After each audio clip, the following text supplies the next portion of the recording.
എനിക്കൊന്നും മനസ്സിലാവുന്നില്ലല്ലോ അച്ഛാ. എന്നെ ആരോ ആക്രമിക്കാൻ വരുന്നെന്ന് എന്റെ കൊച്ചുമകള് മീനാക്ഷി സ്വപ്നം കണ്ടു. അതുകൊണ്ട് ഞങ്ങൾ അമ്പലത്തിലേക്ക് പോയപ്പോ അവള് കൂടെ വന്നു. മാത്രമല്ല കാർത്തിയെ വിളിച്ച് വിവരവും ധരിപ്പിച്ചു. കൃത്യസമയത്ത് കാർത്തി എത്തി. എന്നെ ഒരുത്തം വെട്ടാൻ വാളോങ്ങി. ആ വാളില് കയറി പിടിച്ചിട്ടാ മീനാക്ഷിയുടെ കൈ മുറിഞ്ഞത്.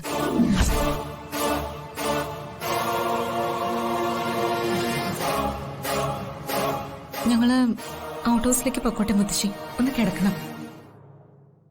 അങ്ങനെ പോകുന്നത് ശരിയാണോ? മുത്തശ്ശനും മുത്തശ്ശിക്കും ഇനിയും കൊച്ചുമകളുടെ പ്രൊട്ടക്ഷൻ വേണ്ടേ? ഞങ്ങളെ ആരെങ്കിലും ഉപദ്രവിച്ചാലോ? മാലതി, അമ്മേ, ആരതി കൊണ്ടുവരൂ. ആരതിയോ? അതെന്തിനാ? നിന്റെ അച്ഛമ്മയാ ഞാൻ. അച്ഛച്ചൻ കൈമളേട്ടനും. പക്ഷേ മുത്തശ്ശിന്നും മുത്തശ്ശാന്നും വിളിച്ചതുകൊണ്ട് ഇനി അങ്ങനെ തന്നെ വിളിച്ചാ മതി. ഞങ്ങളുടെ പേരക്കുട്ടിയാ മീനാക്ഷി. മുത്തച്ഛന്റെ നക്ഷത്രക്കുട്ടി. ആ, നക്ഷത്രക്കുട്ടൻ ദാ നിൽക്കുന്നു. ദേ, മുത്തശ്ശി ഇങ്ങനെ ചില കുറുമ്പൊക്കെ കാണിക്കും. അത് മുത്തശ്ശിയുടെ സ്വഭാവം മാത്രമല്ല, ശീലം കൂടിയാ. ഞങ്ങളുടെ പേരക്കുട്ടി താമസിക്കേണ്ടത് ഞങ്ങളോടൊപ്പം ചെമ്പകമംഗലം തറവാട്ടില.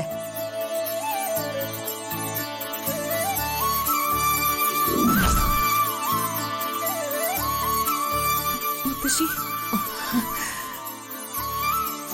പൊന്നുമോളെ,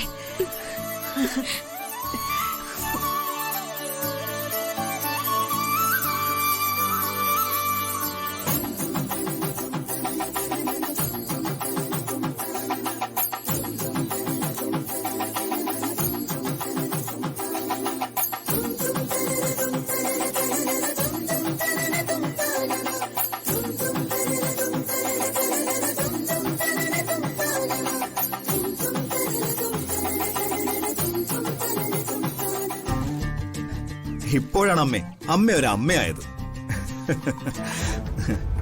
ചെമ്പകമംഗലത്തിന് സിംബോളിക് നാടകം. ചിലപ്പോ അടിച്ച് പുറത്താക്കുന്നു, ചിലപ്പം വിളിച്ച് കേറ്റുന്നു.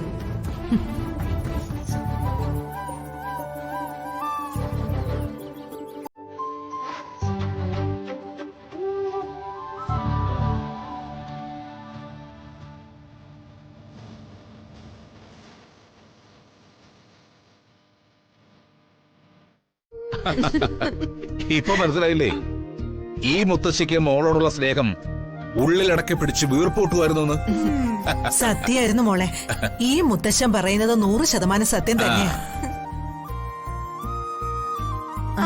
അപ്പോ ഒന്ന് വെയിറ്റ് ഇട്ടതല്ലേ കൊച്ചു കള്ളി. വെയിറ്റ് എന്ന് പറഞ്ഞാലേ ഭയങ്കര വെയിറ്റ്.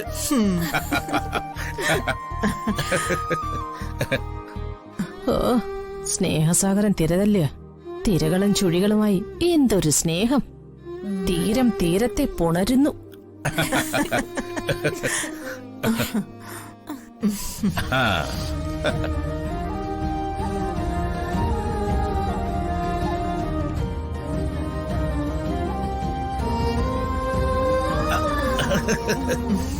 കുശുമ്പ് കുശുമ്പ്.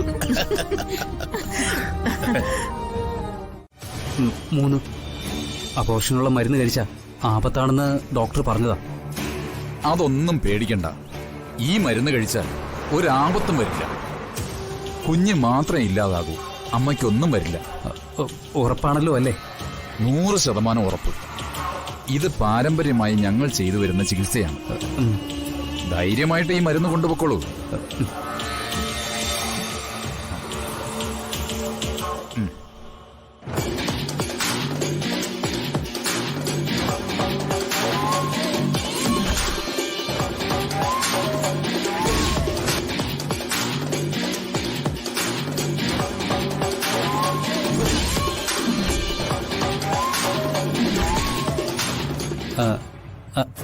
എത്രയായി? 1000 രൂപ.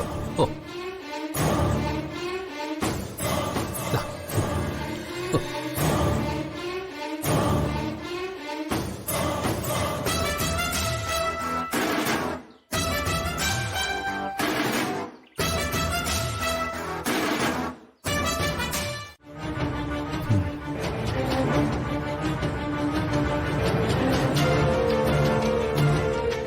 ഇത് ഞാൻ ചെയ്തതാണെന്ന് എല്ലാരും അറിഞ്ഞാ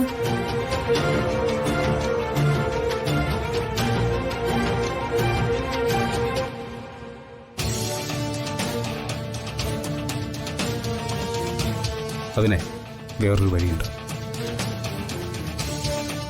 താൻ മരുന്ന് ഇതാ.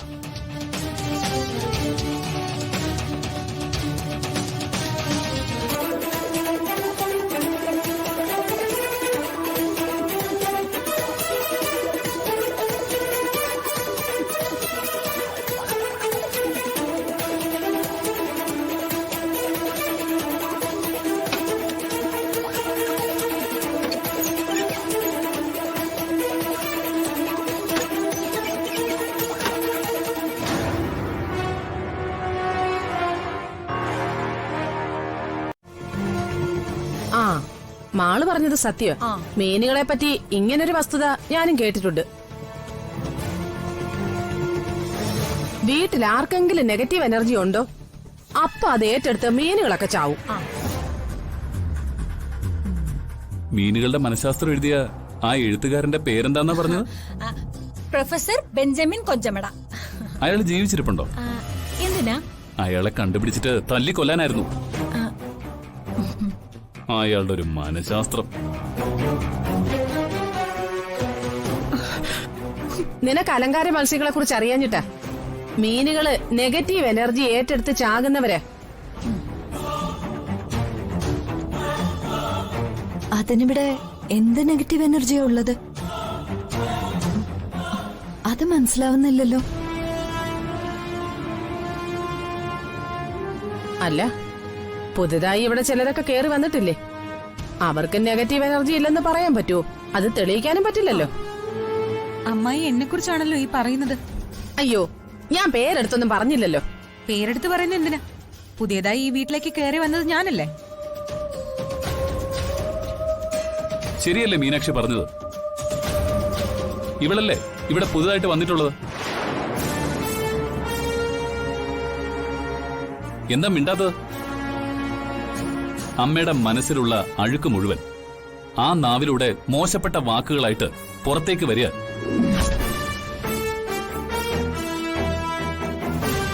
മാലതി ഒരു സത്യം പറഞ്ഞു. ആ സത്യം ഞാനങ്ങ് ശരിവെച്ചു, അത്ര തന്നെ. എന്ത് സത്യം? അമ്മ ഈ അപവാദം പറച്ചില് അവസാനിപ്പിക്കണം. അല്ലെങ്കിലേ ഞാൻ വല്ല ട്രാൻസ്ഫറും വാങ്ങി ഈ നാട്ടിൽ നിന്ന് പോവും. ചേച്ചി, ഞാൻ മീനാക്ഷിയുടെ പേര് പറഞ്ഞ് ആക്ഷേപിച്ചിട്ടില്ല. മീനുകൾ മരിക്കാനുള്ള കാരണങ്ങൾ പലതുണ്ട്. അതിലൊരെണ്ണം ഞാൻ പറഞ്ഞേ ഉള്ളൂ. അത് നെഗറ്റീവ് എനർജി തന്നെയാ. അത് വ്യക്തമായിട്ട് എനിക്കറിയാം. അമ്മായിക്കും ഈ ഇളയമ്മയ്ക്കും വ്യക്തമായ ചില ലക്ഷ്യങ്ങളുണ്ടെന്ന് എനിക്ക് വളരെ മുൻപേ മനസ്സിലായതാ.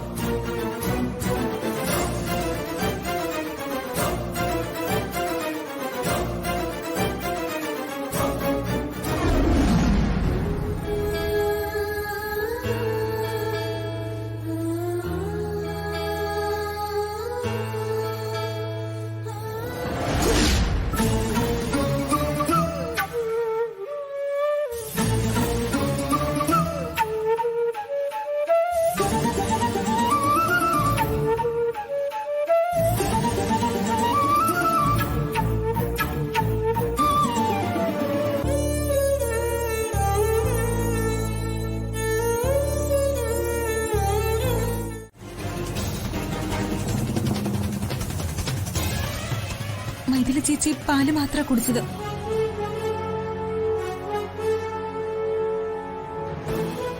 ഇതെന്ത് മറിമായം? നന്ദിനി കൊടുത്തുവിട്ട ഭക്ഷണപാത്രത്തിൽ പാലില്ലായിരുന്നു എന്ന് പറയുന്നു. മീനാക്ഷി കൊണ്ടുവന്ന് കൊടുത്തപ്പോ അതിൽ പാൽപാത്രം ഉണ്ടായിരുന്നു.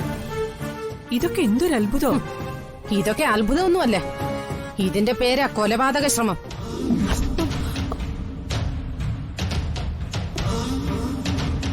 എന്റെ മരുമകളെ വരെ കൊല്ലാൻ ഇതിനകത്ത് പദ്ധതി ഇടുന്നുണ്ടെന്ന് രത്നചുരുക്കം. സാവിത്രി, കാര്യങ്ങൾ വ്യക്തമായും സത്യമായും അറിയുന്നവരെ ആവശ്യമില്ലാത്ത സംസാരം വേണ്ട. ഇത് ആവശ്യമുള്ള സംസാരം തന്നെ. നന്ദിനി കൊടുത്തയക്കാത്ത പാല് മീനാക്ഷി എന്തിനു കൊണ്ടുപോയി കൊടുത്തുവെന്നും എങ്ങനെ കൊടുത്തുവെന്നും എനിക്കിപ്പോ അറിയണം.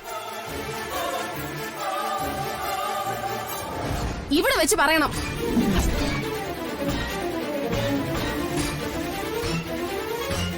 എന്റെ മകന്റെ കുഞ്ഞിനെ ഇല്ലാതാക്കാൻ നോക്കിയില്ലേ? നിന്നെ ഞാൻ കൊല്ലൂടി. അമ്മേ,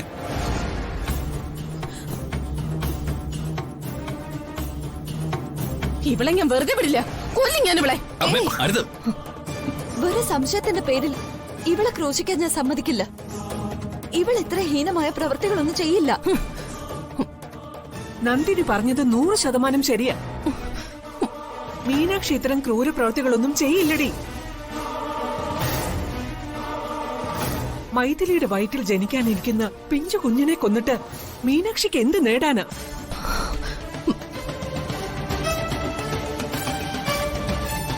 മീനാക്ഷി ഇത് ചെയ്യില്ലെന്ന് ഉറപ്പായിട്ടും എനിക്കറിയാം. എനിക്കും അറിയാം. മീനാക്ഷി സംശയിക്കുന്ന 2 പേരെ ഈ ചെമ്പകമംഗലത്തുള്ളൂ. അത് ദാ നിൽക്കുന്ന സാവിത്രി മാലതിയുമാ.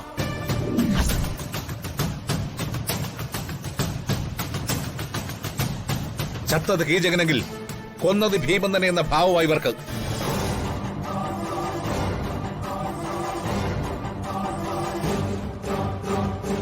ഞാൻ പോലീസ് ഉദ്യോഗസ്ഥന്. ക്രിമിനൽ കുറ്റം ആര് ചെയ്താലും അത് കണ്ടുപിടിച്ചില്ലെങ്കിൽ എനിക്ക് ഉറക്കം വരില്ല. മീനാക്ഷി ഒന്ന് ഓർത്തു നോക്കി. ഈ ഭക്ഷണമായിട്ട് പോയപ്പോ എന്തൊക്കെ നടന്നുവെന്ന് ഒന്ന് ഓർത്തു നോക്കി.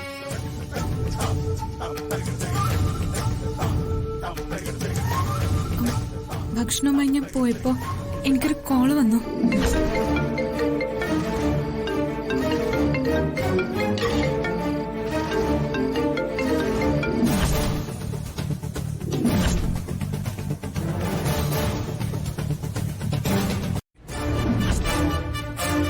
ഇയാള് വിറ്റതാണെന്ന് തുറന്ന് സമ്മതിക്കുന്നു.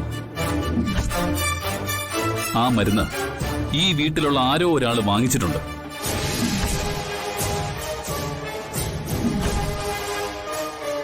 അതാരാണെന്ന് ആളെ കണ്ടാൽ ഇയാൾക്ക് മനസ്സിലാവുമല്ലോ.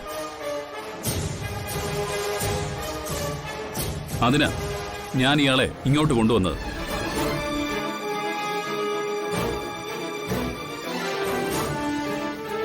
പറയടാ, ഇവരിൽ ആരാടാ ആ മരുന്ന് വാങ്ങിയത്?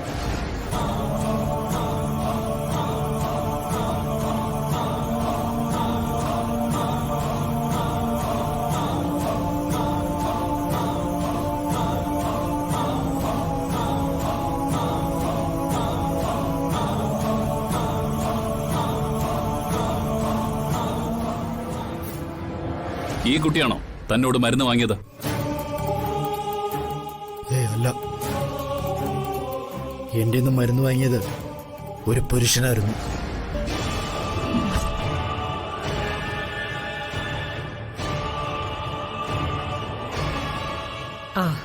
അപ്പോ ആ സംശയം തീർന്നല്ലോ.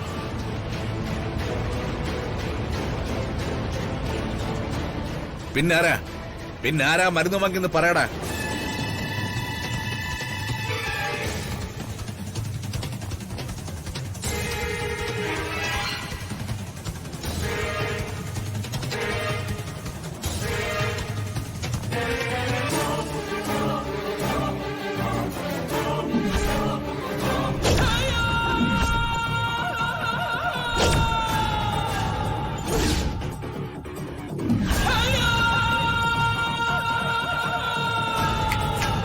പറയടാ, ഇവരിൽ ആരാ മരുന്ന് വാങ്ങിയത്?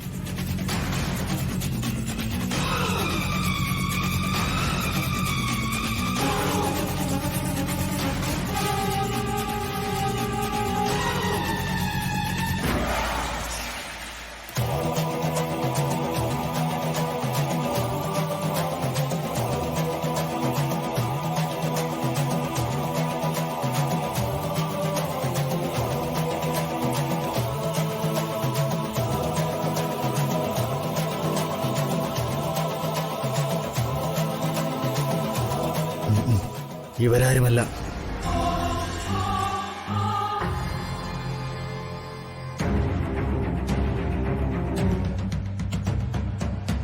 ഏതായാലും എന്റെ മീനാക്ഷിയല്ല.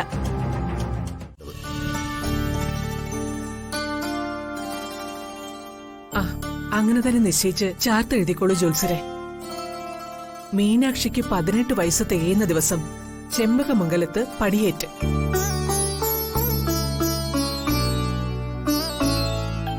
നിനക്ക് എന്ത് ന്യായോ?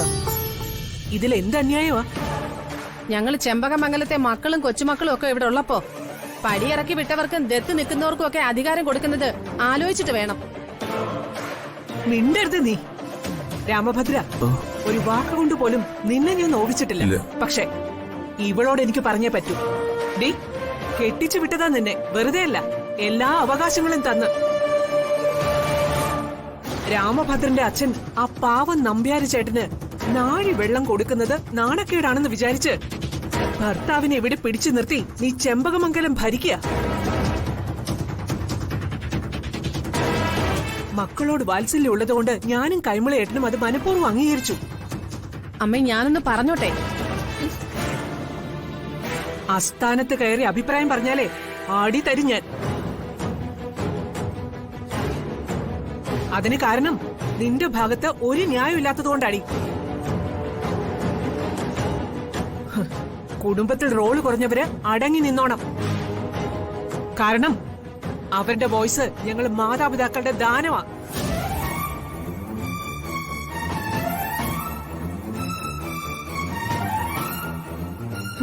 ചാർത്തെഴുതി ചോദിച്ചേ.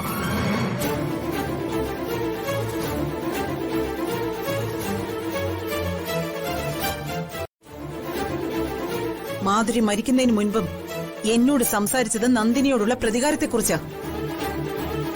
അവള് കാരണം ചെമ്പകമംഗലത്ത് നിന്നും ഉപേക്ഷിക്കപ്പെട്ടവളാ എന്റെ അനിയത്തി. നിന്റെ അനുജത്തി കാരണം ജീവിതം തുലഞ്ഞു പോയവളാ നന്ദിനി. അവളുടെ മനസ്താപവും മനഃശാപവുമാണ് മാധുരിയുടെ ദുരന്തത്തിന് കാരണം. അച്ഛൻ എന്തൊക്കെ പറഞ്ഞാലും മാധുരിയുടെ കുഞ്ഞിനെ നന്ദിനി മകളായി സ്വീകരിക്കാൻ ഞാൻ സമ്മതിക്കില്ല. വിനാശകാലേ വിപരീത ബുദ്ധി. മോളെ, കാലപുരുഷൻ ഉറക്കം നടിച്ച് പള്ളി കൊള്ളുകയാണ് പാലാഴിയിൽ.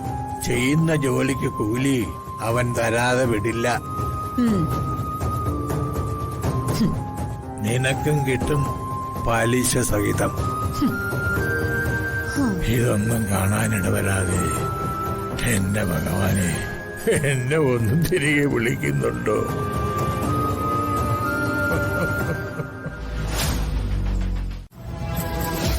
കള്ളന് കഞ്ഞി വെച്ചവന്റെ അപ്പനും അപ്പൂപ്പനും കഞ്ഞി വെച്ചവളല്ലേ. അവൾ അതും ചെയ്യും, അതിലപ്പുറം ചെയ്യും. ഈ പടിയേറ്റ ചടങ്ങ് എന്നത്തേക്കാ തീരുമാനിച്ചിരിക്കുന്നത്? ഇതുവരെ ഒന്നും ചെയ്യിച്ചിട്ടില്ല. മകൻ പിറന്ന മങ്കയ്ക്ക് 18 വയസ്സാവണം. അതിനി ദിവസങ്ങൾ കൂടി മതി. അതിരിക്കട്ടെ, അവിടെ നമുക്ക് സപ്പോർട്ടായിട്ട് വേറെ ആരൊക്കെയുള്ളത്? ആ, മാലതിയുണ്ട്, ജഗദീഷിന്റെ ഭാര്യ. അവള് പക്ഷേ കയ്യാലപ്പുറത്തെ ഉണക്കത്തേങ്ങയെ എങ്ങോട്ടാ മറിയുന്നതെന്ന് പറയാനേ പറ്റില്ല. എങ്ങനെയെങ്കിലും ഈ പടിയേറ്റ് ചടങ്ങ് മുടക്കണം ഇന്ദ്രജെ. ഞാനത് മുടക്കിയിരിക്കും സാവിത്രി, ഉറപ്പ്. എന്റെ മാധുരിയെ കൊന്നവളുടെ കൂടെ അവളുടെ മകളെ ഞാൻ വിടില്ല. ഇത് സത്യം. പടിയേറ്റു മുടക്കാൻ ഏതു മാർഗവും ഞാൻ സ്വീകരിക്കും. തീർച്ച.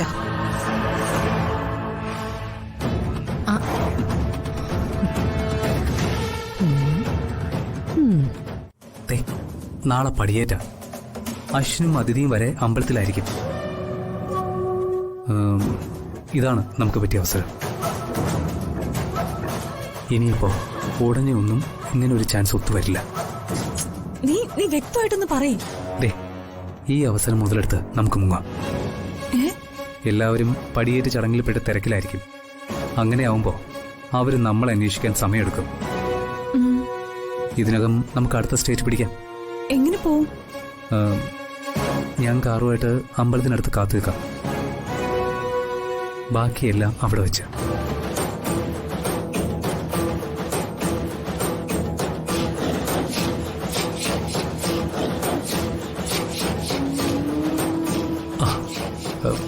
പിന്നെ മൈഥിലി, അയ്യോ കാർത്തിക്.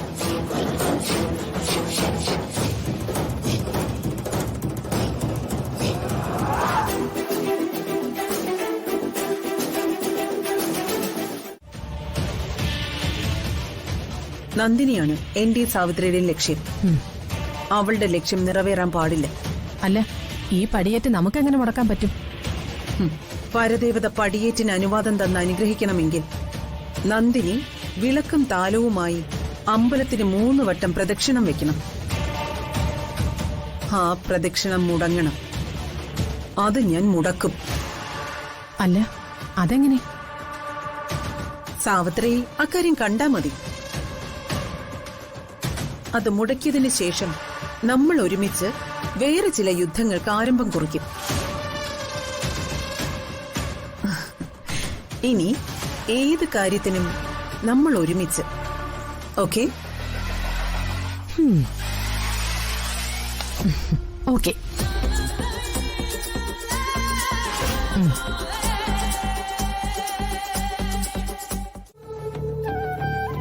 പടിയേറ്റുകാരി വലത് കൈയിൽ ഈ നിലവിളക്കും ഇടത് കൈയില് ഈ താലവുമേന്തി വേണം ക്ഷേത്രത്തിന് പ്രദക്ഷിണം വയ്ക്കേണ്ടത്.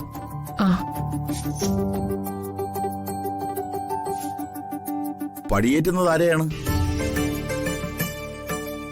ഈ കുട്ടിയാണ് മീനാക്ഷി. ഓ, മീനാക്ഷി.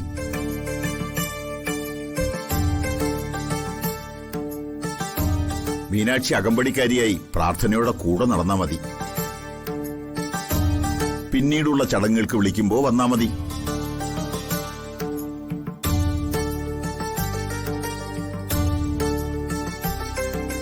പ്രദക്ഷിണം വയ്ക്കുമ്പോ സദാസമയവും ദൈവനാമം ഉരുവിട്ടുകൊണ്ടായിരിക്കണം. മറ്റൊന്നും ഉരിയാടാൻ പാടില്ല. ദീപം അണയാനും പാടില്ല. തിരിഞ്ഞു നോക്കുകയോ പിന്തിരിയുകയോ ദീപം കൈമാറുകയോ ചെയ്യാൻ പാടില്ല. ഇത് നിങ്ങളുടെ കുടുംബക്ഷേത്രമാണ്. ഇവിടെ ദേവിയുടെ അനുവാദമില്ലാതെ നിങ്ങളുടെ കുടുംബത്തിലെ ഒരു കാര്യവും നടക്കാൻ പാടില്ല.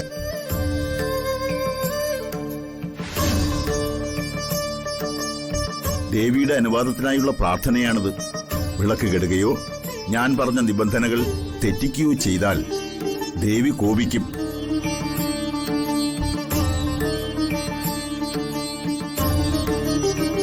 പടിയേറ്റിനുള്ള അനുവാദം ഇല്ല എന്നാണ് അതിനർത്ഥം.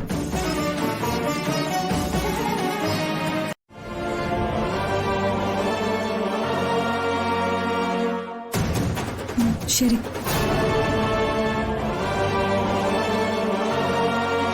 അമ്പലമുറ്റത്ത് നിന്നാണോ ഫോണിൽ സംസാരിക്കുന്നത്? എന്തൊരു മോശം ഇത്. ആരെങ്കിലും കണ്ട വളർത്തി വിട്ടവരുടെ പെടലിക്ക കുറ്റം വീഴുക. സോറി മുത്തശ്ശി. മാലതി, ഇങ്ങ് വന്നേ. എന്താമേ? ദേവസ്വം കൗണ്ടറിൽ ചെന്ന് വേഗം പാൽപായസത്തിന്റെ ചീട്ട് എഴുതിക്ക് ചെല്ല്. ശരി അമ്മേ.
പ്രദക്ഷിണം വയ്ക്കുമ്പോൾ സദാസമയവും ദൈവനാമം ഉരുവിട്ടുകൊണ്ടായിരിക്കണം.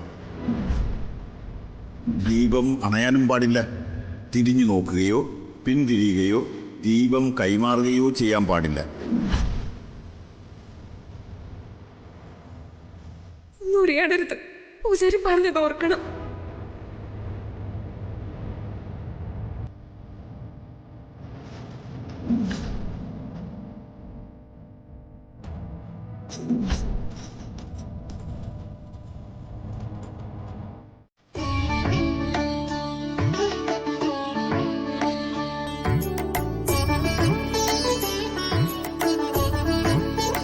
ഒന്നിനും ഒരു വിഘ്നവും നേരിട്ടില്ല.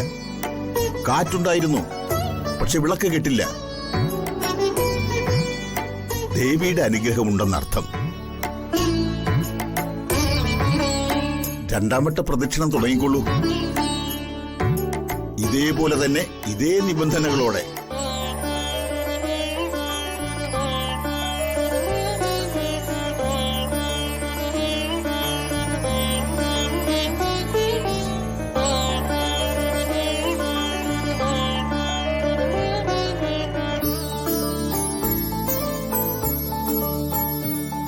ദേവിക്കുള്ള പട്ടുടയാട എവിടെ? അയ്യോ അമ്മേ, പട്ടുടയാട് എടുക്കാൻ ഞാൻ മറന്നുപോയി. എന്ത് ഉത്തരവാദിത്വം സാവിത്രി നിനക്കുള്ളത്? വളരെ പ്രധാനപ്പെട്ടതല്ലേ ദേവിയുടെ പട്ടുടയാട? അത് ഉടനെ ഇവിടെ വേണം. മോനെ കാർത്തി, നീ ഒന്ന് പോയി എടുത്തോണ്ട് വാ. എവിടെ അമ്മ വെച്ചിരിക്കുന്നത്? പൂജാമുറി തന്നെ ഉണ്ട് മോനെ. ശരി, എന്നാ ഞാൻ പോയി വേഗം എടുത്തോണ്ട് വരാം. ചെല്ലേ.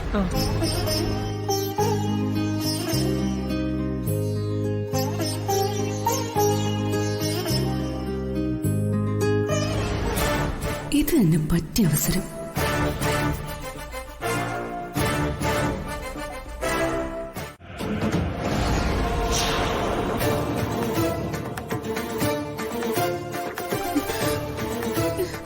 എന്റെ ഭഗവാനെ, ഇവരിതെവിടെ പോയി?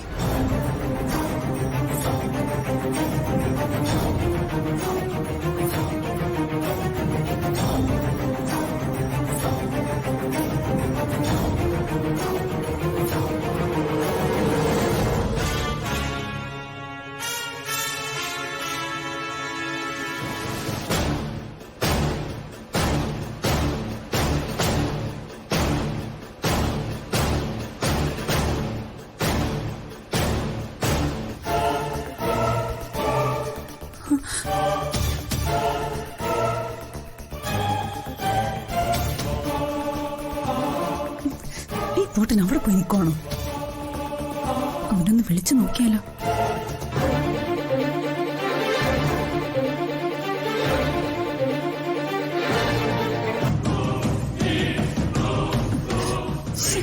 കിട്ടുന്നില്ലല്ലോ.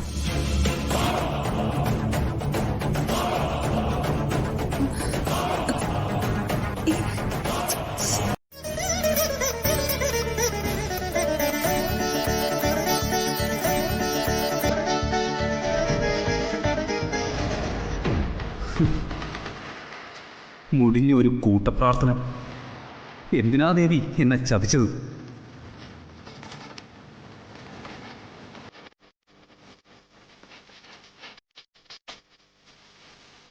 അമ്മേ.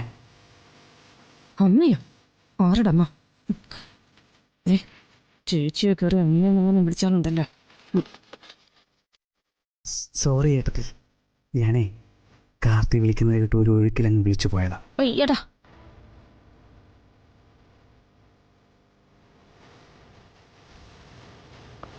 അങ്ങനെ വിളിക്കാൻ വെച്ച് പൊളിക്കും.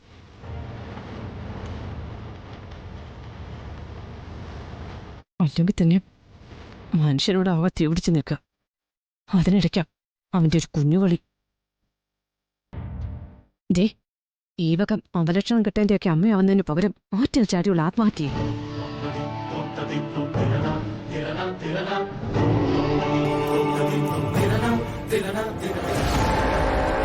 അതെ, ഇത് കാർത്തി തന്നതാ. പട്ടുടയാടാ. എന്നിട്ട് കാർത്തി അവിടെ പോയി. അവനെന്റെ പെണ്ണിനെ അടിച്ചോണ്ട് പോയി.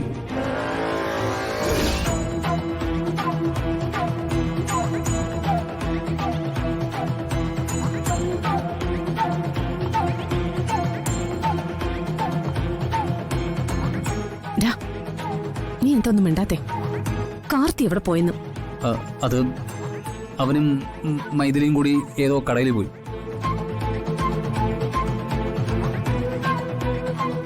തിരുമേനി, പട്ടുടയാട. ആ കൊണ്ടുവരൂ.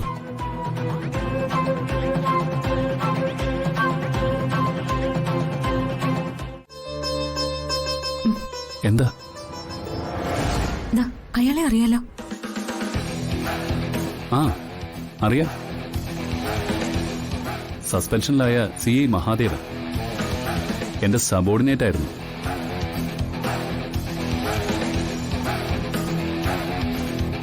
അയാള് ഇന്ദ്രജ വല്യമ്മയുടെ ആളാ. ഈ പടിയേറ്റ് മുടക്കാൻ ഇന്ദ്രജ വല്യമ്മ വിട്ടയാള്. അയാളും അയാളുടെ കൂടെയുള്ള സ്ത്രീയും കൂടി ഇവിടെ പൂജ മുടക്കാൻ എന്തൊക്കെയാ കാട്ടിക്കൂട്ടിയെന്നറിയാവോ?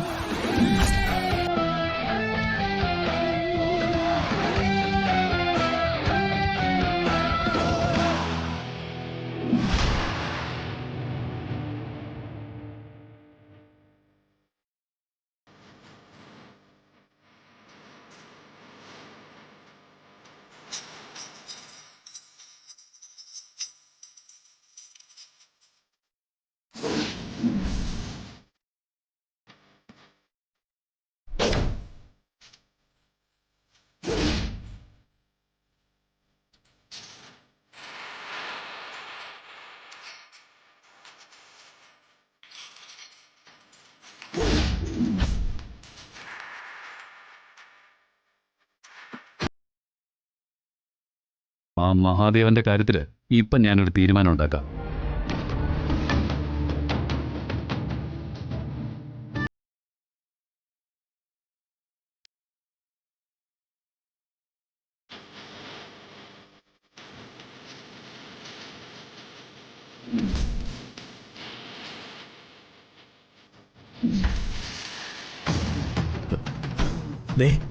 ആ വരുന്നത് ACP-യാ.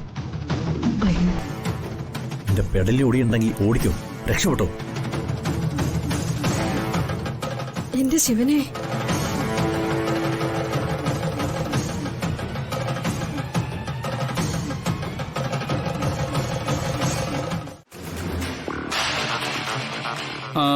മഹാദേവൻ എന്താ ഇവിടെ? ഞാനൊന്ന് തൊഴാൻ ഇറങ്ങിയതാണ് സാർ. സാറെന്താ ഇവിടെ? ഞാൻ കുറച്ച് പച്ചക്കറി വാങ്ങാൻ വന്നത്. കളിച്ച് കളിച്ച് നീ എന്റെ കോർട്ടിലും വീട്ടിലും കയറി കളിക്കാൻ തുടങ്ങി അല്ലടാ? അത് ശരിയല്ലല്ലോ സാർ. പരിശുദ്ധവും പവിത്രവുമാണ് എല്ലാ മതവിഭാഗങ്ങളുടെയും ആരാധനാലയങ്ങൾ. ആ മുറ്റത്ത് വെച്ച് കയ്യേറ്റം പാടില്ല. അതാ ഞാൻ നിന്നെ ഇങ്ങോട്ട് മാറ്റി നിർത്തിയത്.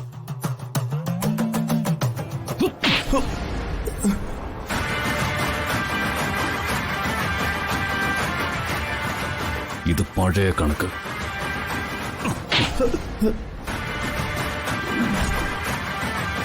ഇത് പുതിയ കണക്ക്. പോയിക്കോണേ ഇവിടുന്ന്. ഇനി മേലാലെ എന്റെ അതിരിന്മേൽ കളിക്കരുത്.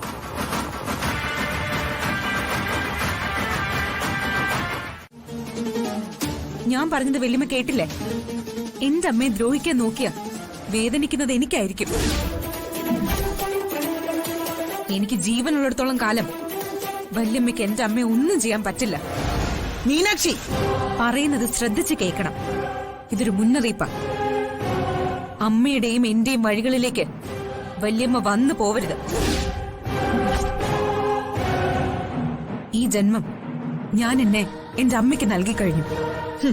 നിന്റെ ഒരു അമ്മ. എനിക്കറിയാം, പ്രസവിച്ച അമ്മയോട് സ്നേഹമില്ലാത്ത നിനക്ക് എങ്ങനെ വല്യമ്മയായ എന്നോട് സ്നേഹം ഉണ്ടാവും?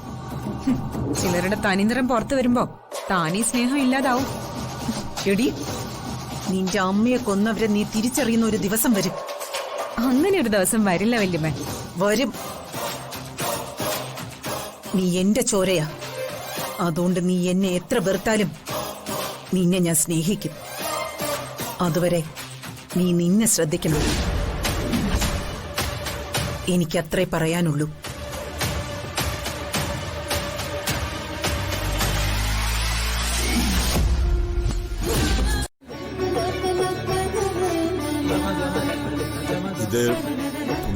ശബരിമലയിലെ തീർത്ഥജലമാണ്. ഇത് മീനാക്ഷിയുടെ ശിരസിലും ശരീരത്തിലും തളിച്ചോളൂ. ഇതാ, ഇത് വാങ്ങിക്കൊള്ളൂ.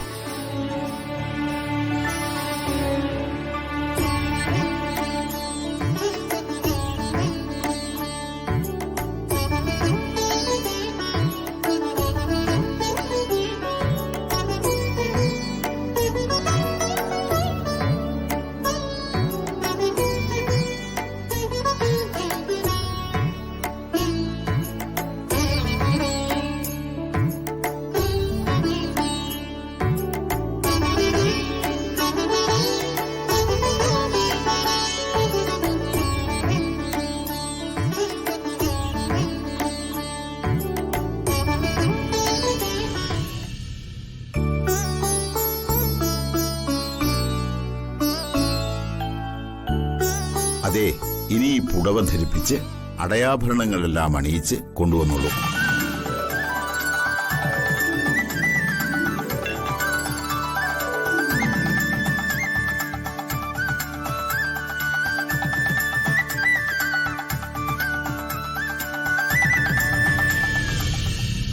ചെമ്പകമംഗലത്തെ പെണ്ണുങ്ങളെല്ലാം വരൂ. എന്താ നീ വരുന്നില്ലേ? ഇല്ല, ഞാൻ വരുന്നില്ല. മോളെ, പടിയേറ്റൊക്കെ കഴിഞ്ഞോ? പടിയേറ്റ് കഴിഞ്ഞു. എന്റെ മുഖത്ത് അടി കൊണ്ടതുപോലെയായി. അവരൊക്കെ വളരെ നല്ല മനുഷ്യരാ. അവർക്ക് നല്ലതേ വരൂ. നല്ല മനുഷ്യര്. നല്ല മനുഷ്യരെയൊക്കെ ഞാൻ ശരിയാക്കി കൊടുക്കാം. നീ എന്തിനാ മറ്റുള്ളവരെ ഇങ്ങനെ വെല്ലുവിളിക്കുന്നത്? നീ നിന്റെ കാര്യം നോക്കി ജീവിക്കാൻ നോക്ക്. ഞാൻ എന്റെ കാര്യം നോക്കി തന്നെയാ ജീവിക്കാൻ ശ്രമിക്കുന്നത്. എന്റെ ലക്ഷ്യം അതെന്തായാലും ഞാൻ നിറവേറ്റും. അത് നിറവേറ്റാതെ എനിക്കൊരു മടങ്ങിപ്പോക്കില്ല. അവളുണ്ടല്ലോ, ആ മീനാക്ഷി, അച്ഛന്റെ മാധുരിയുടെ മകള്. അവൾക്ക് എന്റെ കൂടെ വരണ്ടാന്ന്. അവൾ വരുന്നില്ലെങ്കിൽ വരണ്ട. അതിന് നിനക്കെന്താ? അവൾ അവളുടെ അച്ഛൻ വീട്ടിലല്ലേ നിൽക്കുന്നത്. സത്യത്തിൽ അങ്ങനെയല്ലേ വേണ്ടത്? അത് ഞാൻ സമ്മതിക്കില്ല. എന്റെ അനിയത്തിയെ കൊന്നവരുടെ വീട്ടില് അവള് നിൽക്കാൻ പാടില്ല. ആര് കൊന്നുന്നാ നീ പറയുന്നത്? സത്യങ്ങൾ അറിയാതെ നീ വെറുതെ ജൽപ്പനങ്ങൾ നടത്തരുതേ ഇന്ദ്രജെ. സത്യങ്ങൾ തന്നെയാ ഞാൻ വിളിച്ചു പറയുന്നത്. സ്വന്തം അമ്മയെ കൊല്ലാൻ കൂട്ടുനിന്ന ആ നന്ദിനിയുടെ ജീവൻ എന്ത് വില കൊടുത്തും മീനാക്ഷി രക്ഷിക്കും പോലും. പറ്റിയ ഒരു അവസരം കിട്ടിയിട്ടും അത് വിനിയോഗിക്കാത്തതേ നമ്മുടെ കുഴപ്പം. വിനിയോഗിക്കാനായിട്ടാണോ? നമ്മൾ എങ്ങോട്ട് തിരിഞ്ഞാലും ഓരോ മാർഗ തടസ്സമല്ലേ. നമ്മുടെ കാര്യത്തിൽ മാത്രം എന്താണെന്നോ ഇങ്ങനെയൊക്കെ സംഭവിക്കുന്നത്.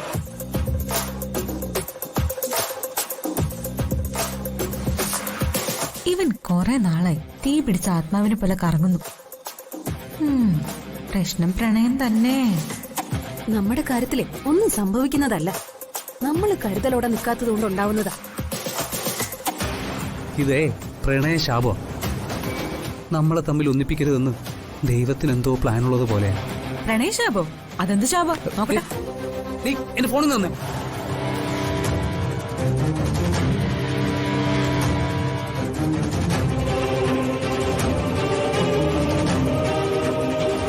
കിളിക്കൊഞ്ചലായിരുന്നല്ലേ? നിന്റെ പ്ലാനിങ് ഒക്കെ തെറ്റാ. അതാ നമുക്ക് എവിടെയെങ്കിലും പോയി ജീവിക്കാൻ പറ്റാത്തത്. ഇങ്ങോട്ട് കൊണ്ടുപോയി ഫോൺ. താടി ഫോൺ താടി കൊണ്ട് ഫോൺ.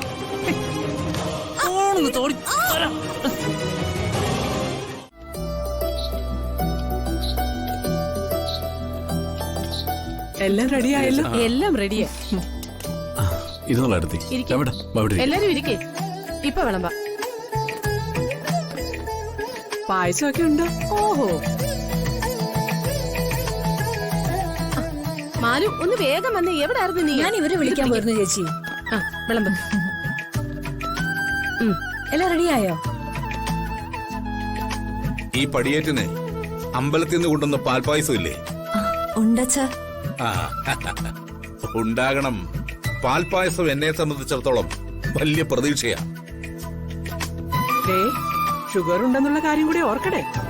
ഓ എന്റെ രാജലക്ഷ്മി, ഈ സന്തോഷ നിമിഷത്തിൽ നീ എന്തിനായി വിഷമിപ്പിക്കുന്ന കാര്യങ്ങൾ പറയുന്നത്? പിന്നീട് വിഷമിക്കാതിരിക്കാൻ വേണ്ടി പറഞ്ഞതാ. ഓ മീനാക്ഷി കൊച്ച്, മുത്തച്ഛൻ്റെ അടുത്ത് വന്നിരിക്കെ.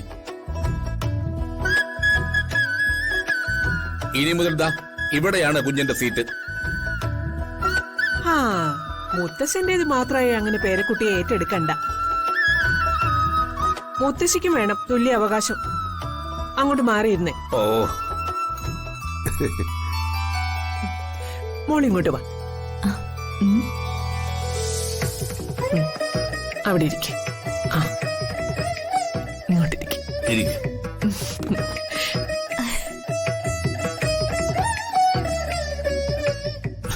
മീനാക്ഷി വന്നപ്പോ കാർത്തിക്, അശ്വിൻ, അതിഥി എന്നീ മറ്റു പേരക്കുട്ടികളുടെ വിക്കറ്റ് ക്ലീൻ ബൗൾഡ്.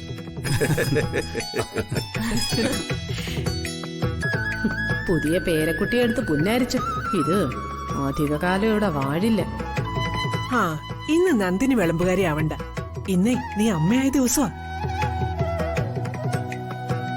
വാ വന്നിരിക്കെ.